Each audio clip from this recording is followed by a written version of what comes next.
नमस्कार बंधुओं। चुनावी मौसम आते ही राजनैतिक पार्टियां कई वादे एवं दावे करती नजर आती हैं तथा कई योजनाओं की घोषणा करती हैं। इसी के चलते दिल्ली विधानसभा चुनाव से पहले राजधानी में पुजारी ग्रंथि योजना लॉन्च की गई। इसी योजना के अंतर्गत पुजारी का पहला रजिस्ट्रेशन भी कराया गया। योजना के तहत पुजारियों ग्रंथियों को हर महीने 18,000 रुपए, जी हाँ, 18,000 रुपए सैलरी देने का वादा किया गया है। हम यहाँ किसी विशेष पार्टी की बात नहीं कर रहे हैं। ये तो केवल मात्र एक उदाहरण है जिसमें राजनीति में धर्म का सहारा लिया गया है। वर्तमान समय में लगभग अधिकतर राजनीतिक संगठन अपनी राजनीति को चमकाने तथा सत्ता का लाभ उठाने के लिए धर्म का ही इस्तेमाल कर रहे हैं।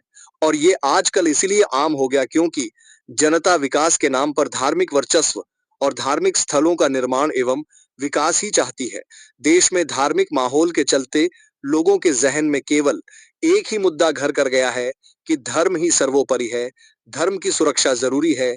उनके लिए शिक्षा, स्वास्थ्य, रोजगार, देश का तकनीकी विकास जैसे मुद्दे जरूरी नहीं रह गए हैं। इसलिए आज ज्यादातर राजनीतिक दल धर्म की राजनीति करके जनता को मूर्ख बनाकर फायदा उठा रहे हैं। लेकिन यहाँ गौर करने वाली बात यह है कि इस प्रकार की योजनाओं से किसको लाभ मिलेगा और समाज इससे कितना लाभान्वित होगा। कुछ बिंदुओं से इसका विश्लेषण करते हैं तथा कुछ सवाल उन राजनैतिक संगठनों से जो धर्म को राजनीति का हिस्सा बनाकर लोगों को भ्रमित करते हैं।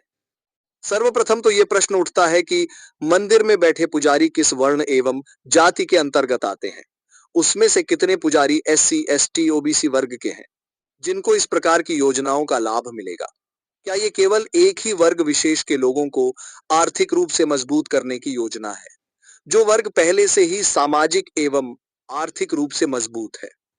दूसरा प्रश्न, क्या पुजारियों या अन्य धर्म प्रचारकों की नियुक्ति के लिए कोई आवेदन परीक्षा का प्रावधान है? याद रखिए, धर्म एक व्यक्तिगत मामला है जिसका सार्वजनिक तौर पर कोई महत्व नहीं होना चाहिए। तीसरा, धार्मिक स्थलों पर आने वाले चढ़ावे, दान दक्षिणा का लाभ किस किस को प्राप्त होता है? क्या धार्मिक संस्था या ट्रस्ट अपने धार्मिक गुरुओं, प्रचारकों के लिए वेतन जैसी सुविधा नहीं देते हैं? चौथा, क्या इस प्रकार की योजनाएं विज्ञानवाद को बढ़ावा देने के लिए उचित हैं? क्या इस प्रकार की धार्मिक योजनाएं समाज में धार्मिक कट्टरता, काल्पनिकता, अंधविश्वास को प्रेरित नहीं करती हैं? पांचवा, क्या इससे धार्मिक स्थलों की संख्या पर कोई असर नहीं पड़ेगा? जितने स्थल उतने ही कर्मकांडी।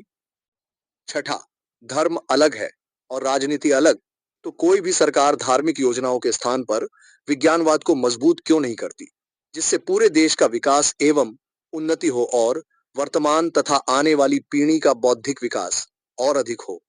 धर्म का पोषण करने से क्या देश एवं समाज का विकास हो सकता है? अभी तक समाज एवं देश के विकास एवं बेहतरी के लिए धर्म प्रचारकों का क्या योगदान रहा? अधिकतर राजनीतिक दल सत्ता के लिए एक तरफ आज बाबा साहेब जी को अपना आदर्श बताने का दिखावा करते हैं, उनकी फोटो पर माल्यार्पण करते हैं, संविधान को अपने हाथ में लेकर चलते हैं, और दूसरी ओर उन्हीं के सिद्धांतों को रौंद कर धार्मिक कर्मकांडों, काल्पनिकताओं, अंधविश्वास, पाखंड का प्रचार प्रसार एवं उनको पोषित करने का काम कर रहे हैं। वे अपने लाभ के लिए धर्म का चोला ओढ़कर जनता को बरगलाने का काम करते हैं। कोई समाज एवं देश के विकास के नाम पर मंदिर बनवाने का दावा करता है तो कोई मस्जिदों को बचाने का वादा करता है, कोई विकास के नाम पर धर्म गुरुओं को वेतन देने की घोषणा करता है तो कोई मजहबी एकता की बात करता है। सभी अपने अपने राजनीतिक फायदे के लिए धर्म की बैसाखी का सहारा लिए हैं। और ऐसा नहीं है कि केवल राजनीति में ही धर्म जोरदार पकड़ बनाए है। आज इसी राजनीति के कारण ही लोगों के बीच धर्म एक अहम और गर्म मुद्दा बना हुआ है, जिससे लोग धार्मिक कट्टरता के शिकार होते जा रहे हैं। वर्तमान समय में ऐसी परिस्थितियां बनी हैं कि देश के लोगों के लिए स्वास्थ्य, शिक्षा, रोजगार आदि जैसे मुद्दे धर्म के आगे नगण्य हो चुके हैं, जिसका लाभ उन राजनीतिक पार्टियों को मिलता है जो केवल धर्म की ही राजनीति में लिप्त है। यदि जनता अब भी ये ना समझ पाए कि उनकी तरक्की, विकास धर्म में नहीं बल्कि विज्ञानवाद में है, तो वो दिन दूर नहीं जब देश में केवल धार्मिक कट्टरता और उन्माद के अतिरिक्त कुछ भी नहीं रह जाएगा। धन्यवाद। जय संविधान, जय मूल निवासी।